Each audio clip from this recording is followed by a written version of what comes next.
여러분 안녕하세요. 이경직 교수입니다. 훈민복음, 세상을 깨우는 말씀을 통해 하나님을 위해 살아가는 삶에 한층 더 가까이 다가가시는 시간 되시길 바랍니다. 오늘도 귀한 세 분 자리 주셨습니다. 모두 반갑습니다. 안녕하세요. 안녕하세요. 네, 지난 시간에 우리는 바울의 아레오바고 설교에 대한 아테네 사람들의 반응, 그리고 아테네를 떠나서 고린도로 온 바울, 고린도라고 하는 도시의 성격, 이런 성적으로 부도덕하고 거친 도시 속에 복음을 전해야 되는 바울에 대해서 우리가 다루었습니다. 그러나 조금 하다가 다 못 갔죠. 그래서 이번 시간에 계속 이어서 바울의 고린도 사역을 본격적으로 다루어 보도록 하겠습니다. 자, 말씀을 볼까요? 자, 원석 형제.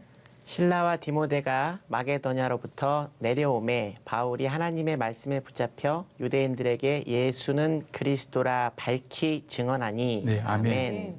지금 고린도 굉장히 거친 도시라고 말씀을 드렸어요. 네. 그러니까 사역하기도 어떻게 보면 굉장히 힘든, 그리고 그 도시 자체가 거친 도시니까. 그런데 하나님께서 브리스가와 아굴라로 가는 동역자를 딱 붙여주셨고, 특히 이 사람들은 이제 아마 재정적인 후원 같은 것도 많이 하고, 그 다음에 같이 텐트를 만드니까 복음 전할 때뿐 아니라 일할 때도 같이 옆에 있으니까 이렇게 텐트 만들면서 무슨 이야기가 있어요? 어떻게 하면 텐트를 잘 만들까요? 이거 했을까요? 아니죠. 복음에 대해서 계속 이야기를 하고 선교 전략도 짜고 계속 그렇게 할 수가 있어요. 그러니까 뭐 거의 24시간을 같이 보냈다, 이렇게 할 수 있습니다. 근데 거기다가 원군이 옵니다. 실라와 디모데가 마케도니아로부터 내려옵니다.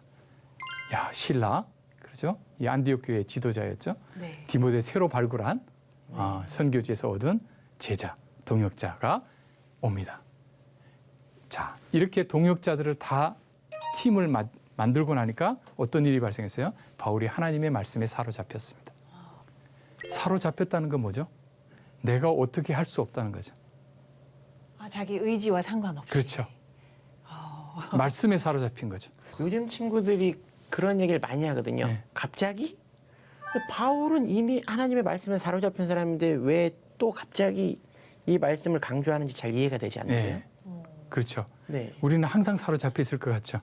그렇진 않죠. 네, 그렇습니다. 그렇습니다. 갑자기. 그렇습니다. 갑자기 이해가 확 네. 되네요. 네네네. 갑자기 이해가 나. 그렇죠? 네. 갑자기. 중간에 근심이 들어올 때도 있고, 네. 다른 것 소리가 들릴 때도 있고, 우리가 예배의 자리로 나가고 기도의 자리로 나갈 때 다시 우리의 초점이 시선이 하나님께로 가고, 말씀에 우리가 다시 사로잡히기 시작하고 성령님께 사로잡히기 시작하는 거죠.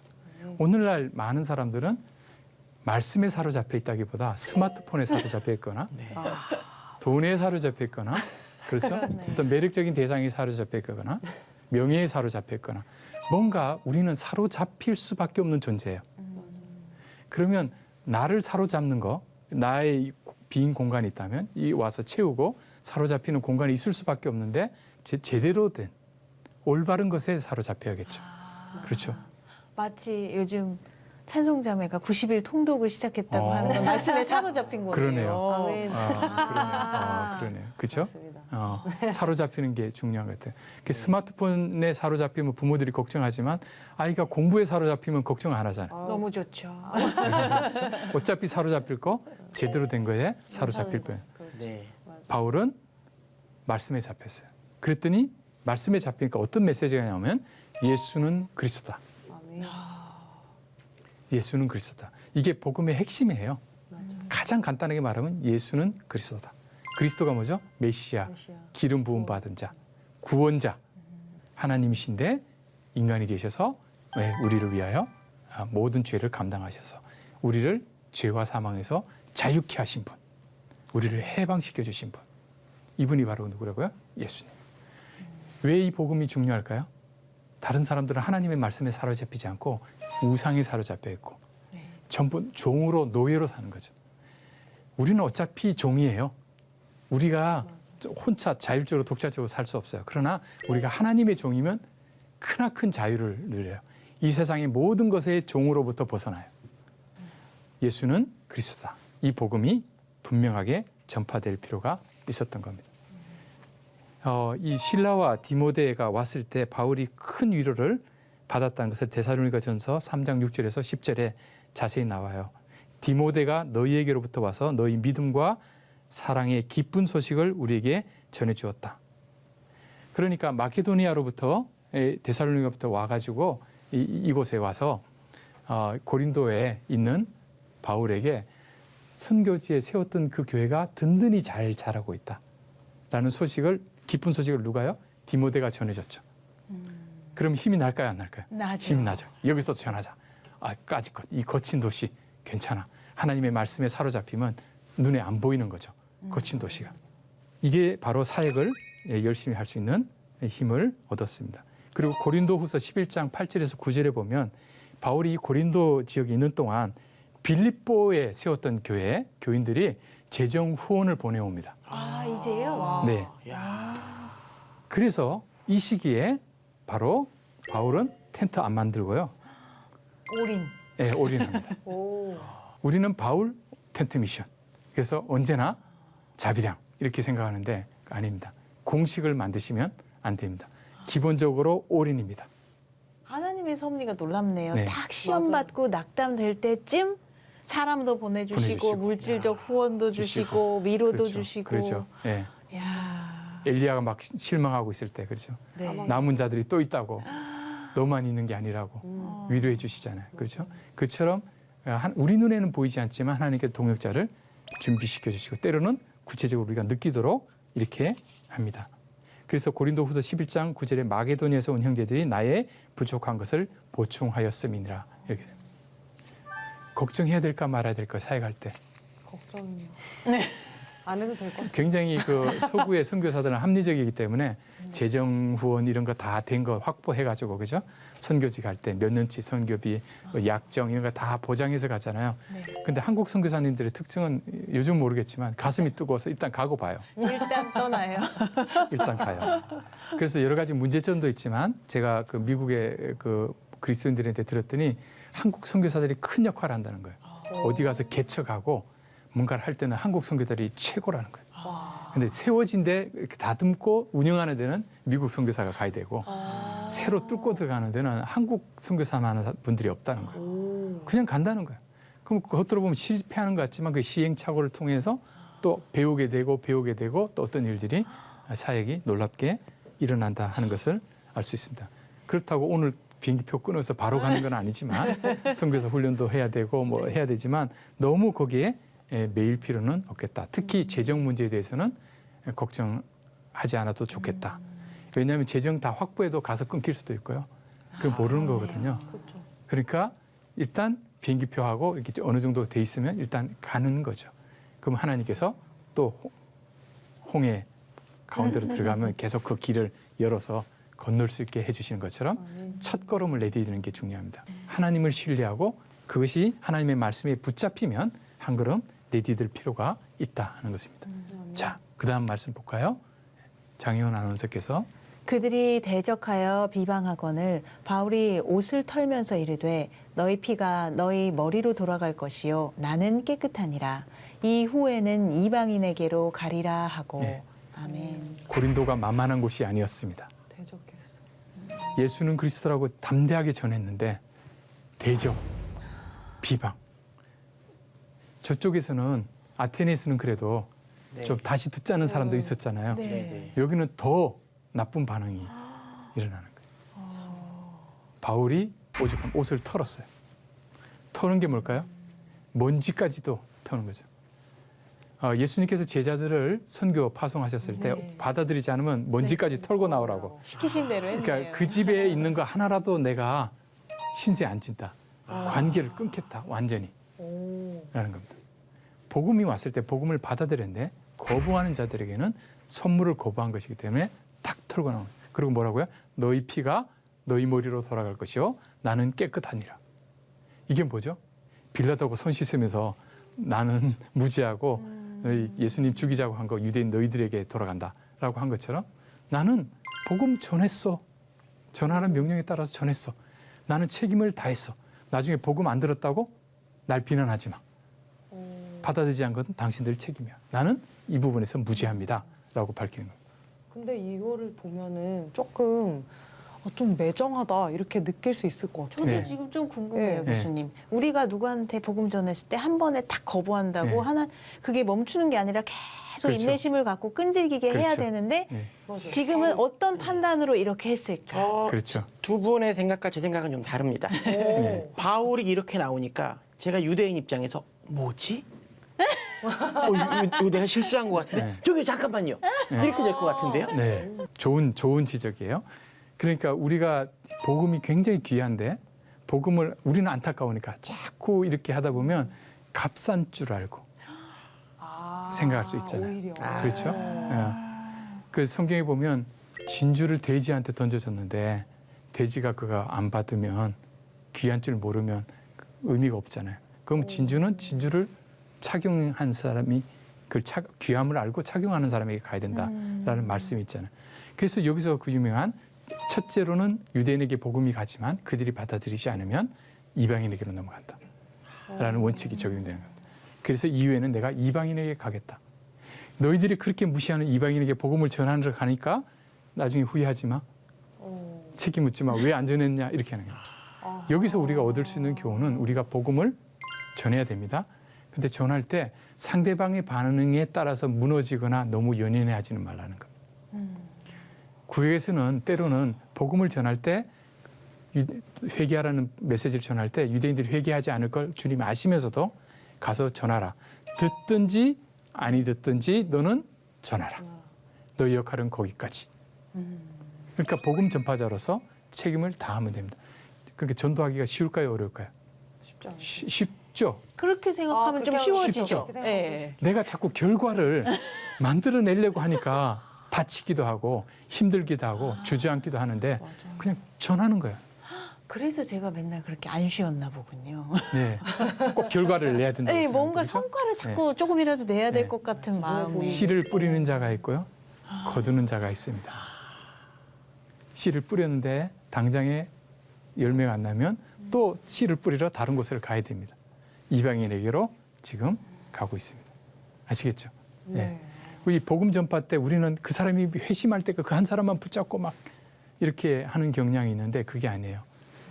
그것도 다 하나님의 뜻 가운데 섭리 가운데 있기 때문에 하면 옆에 사람에게 전하고 옆에 사람에게 전하고 때로는 이 사람한테 전하려고 했는데 옆에 듣던 사람이 갑자기.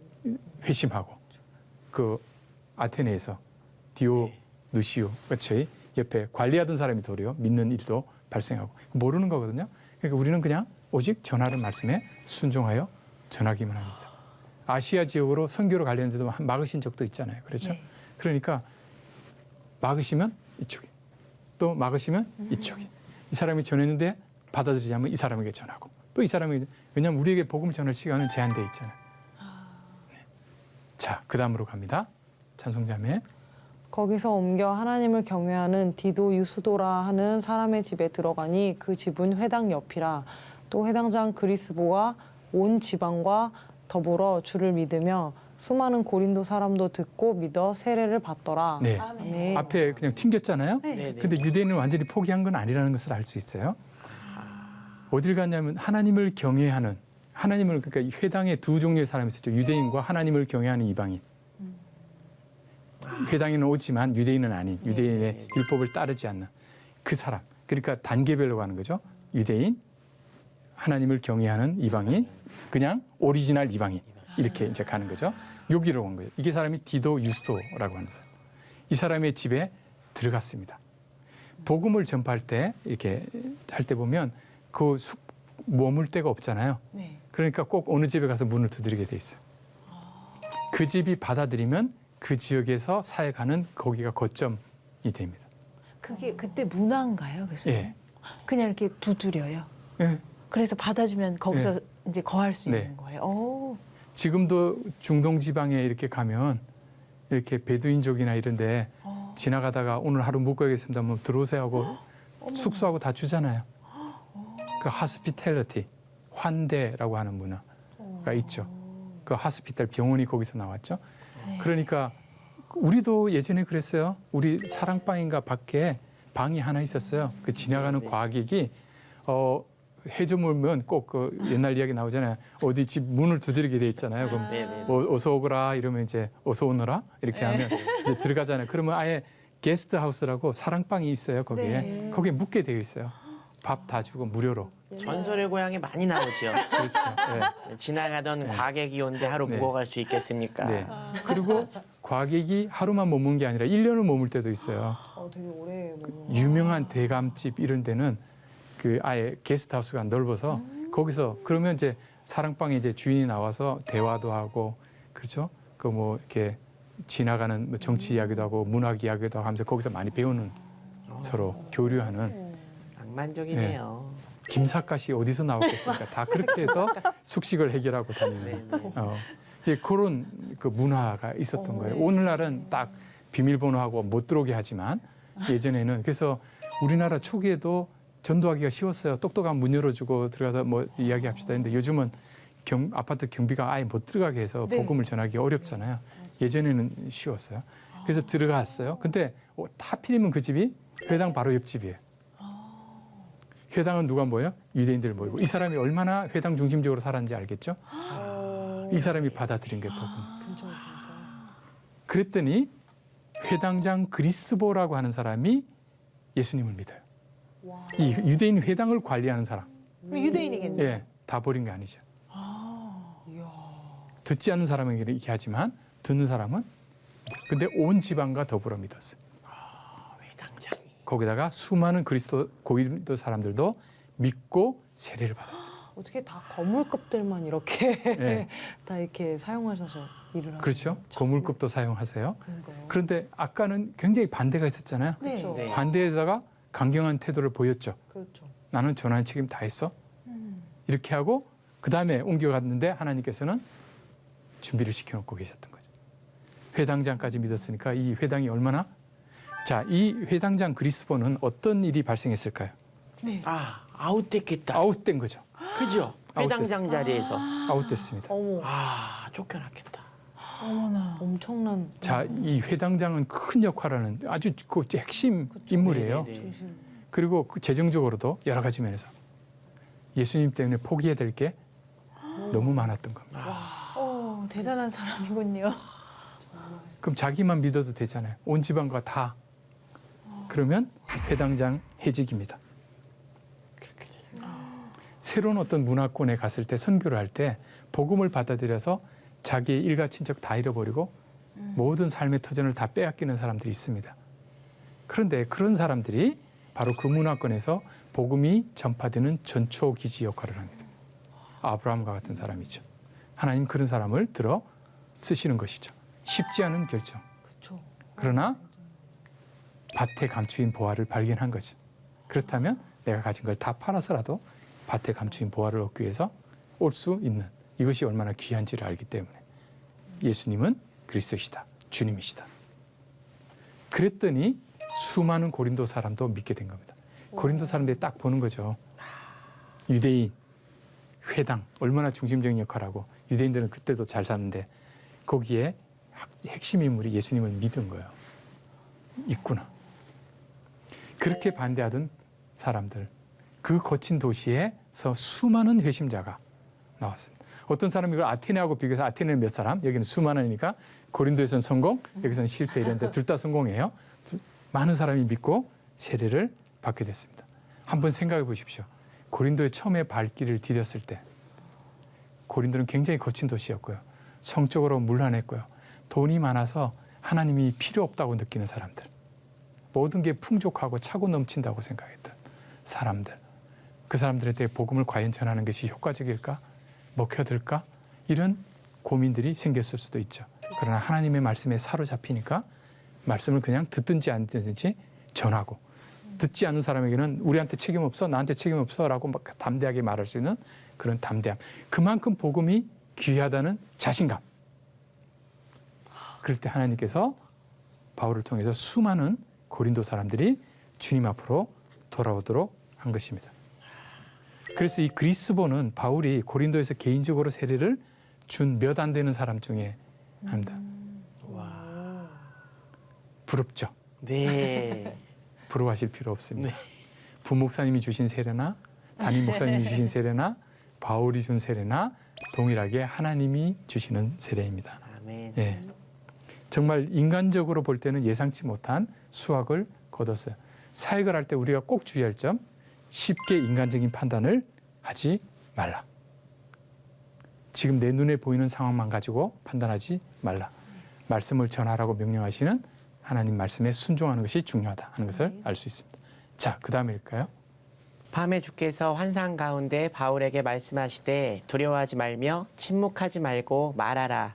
내가 너와 함께 있음에 어떤 사람도 너를 대적하여 해롭게 할 자가 없을 것이니 이는 이 성중에 내 백성이 많음이라 하시더라.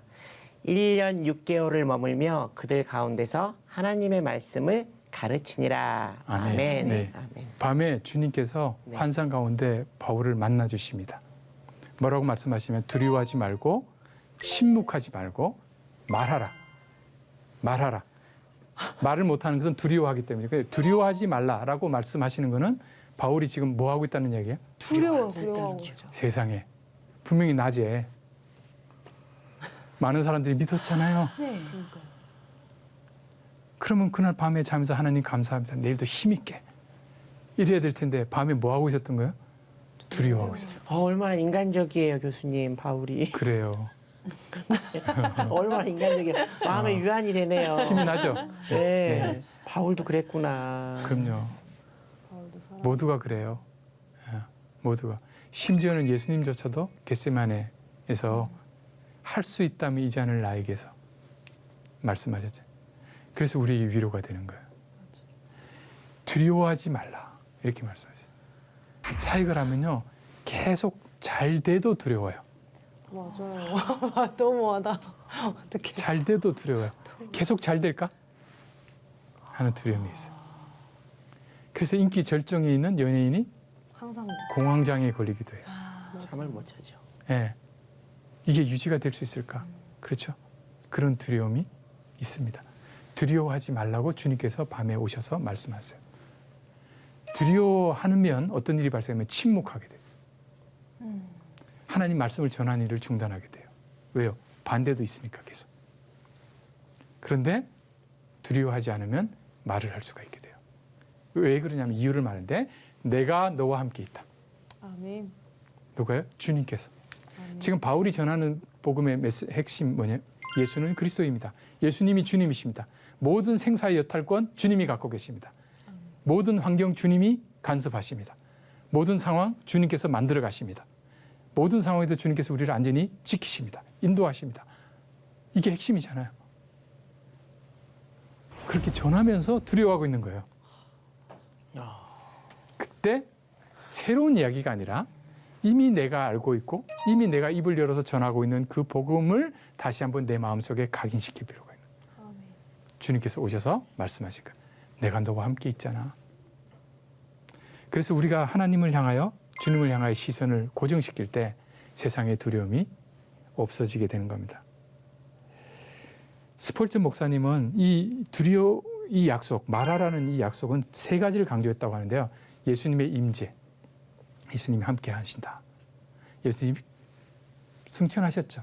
그러나 예수님의 영이신 성령으로 지금 함께 계신다 하는 거. 동시에 예수님의 공감, 컴패션. 뭐냐면요. 예수님도 겟세마네 동산에서 그런 기도를 하셨잖아요. 꾸짖지 않으시잖아요. 이해가 돼. 내가 너 마음 알아. 두렵지? 떨릴 거야. 나도 겟세마네 동산에서 기도했어. 그렇지만 내가 너와 함께 있잖아. 그 너의 두려워하는 마음까지 다 느끼는 내가 너와 함께 있잖아. 때로는 누가 함께 있으면서 열심히 하면 돼 이렇게 하는데 자기는 한 번도 경험 안 했고 그까짓 거 그것도 못해 이러면 위로가 안 되잖아요. 근데 힘든 거 다 느끼신 분이 괜찮아. 이렇게 내가 있잖아. 그리고 예수님의 협력이라고 도와주신다는 거죠. 단순히 계시는 것이 아니라 도와주신다. 너 힘으로 하는 게 아니야. 내가 너를 도울 거야. 아니 내가 앞장서서 나갈 거야. 너는 그냥 따라와. 입을 열어서 말을 하라면 말만 하면 돼. 결과 모든 상황 내가 책임질 거야. 위로가 되죠. 그래서 어떤 사람도 너를 대적하여 해롭게 할 자가 없을 것이다. 떠들었는데도 해롭게는 할 수 없다는 거예요. 떠들어대는 사람은 있을 거예요. 해를 주지는 못할 거예요. 시편 23편 사망의 음침한 골짜기는 지나가도 해를 두려워하지 않는 거예요. 누구도 해를 끼치지 못합니다. 그런 말 있죠.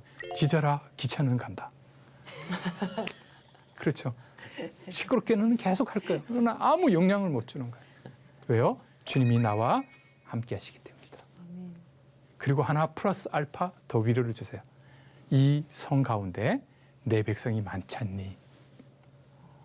수많은 사람이 잃고 돌아왔잖아. 그거 기억 안 해? 너 혼자 사역 다 한다고 생각해? 아니야. 그 사람들은 너의 사역 대상일 뿐 아니라 이제 사역의 동력자들이야. 근데 너는 항상 그 사람들을 관리해야 된다고 생각하고 그 사람들은 언제나 관리만 받는 사람이었는데 또 늘어나서 힘들다고 생각하지 마. 동역자를 붙여줬잖아. 엘리야에게 하신 말씀과 비슷하죠. 두려워하지 말라. 이렇게 말씀하신 거예요. 그랬더니 바울이 힘을 얻어서 1년 6개월을 머물며 그들 가운데서 하나님의 말씀을 가르쳤습니다. 몇 개요? 1년 6개월. 바울이 이렇게 오래 있는 곳이 드물어요. 그래요. 왜 드물까요? 다른 곳은 선교하고 세우고 막 움직이는데 가장 있기 어려운 곳에 가장 오래 있는 거예요. 그리고 아무리 대적해도 해하지 못한다는 것을 보여주셨기 때문에 어떤 데 돌 맞고 한 달 만에 또 뭐 며칠 만에 쫓겨나는데 여기는 1년 6개월간 있어도 해를 당하지 않았어요. 말씀을 가르치고 고린도 교회는 말씀이 더욱 필요한 곳이에요. 네. 그렇죠. 왜냐하면 일상에서 부도덕과 사기꾼 이런 걸로 가득 차 있으니까 말씀이 더욱 강력히 필요한 것이니까 바울이 더 오래 머물면서 말씀을 가르칠 필요가 있었던 것입니다. 자, 이번 시간 이렇게 마무리하고요. 다음 시간에는 고린도 사역 조금 더 하고 3차 선교 여행의 시작 부분을 다루도록 하겠습니다. 모두 하나님의 자녀된 여러분께서 복음 안에서 더욱 즐겁게 복음의 기쁨을 누리면서 지내시기를 바랍니다. 함께해 주신 여러분 고맙습니다. 감사합니다.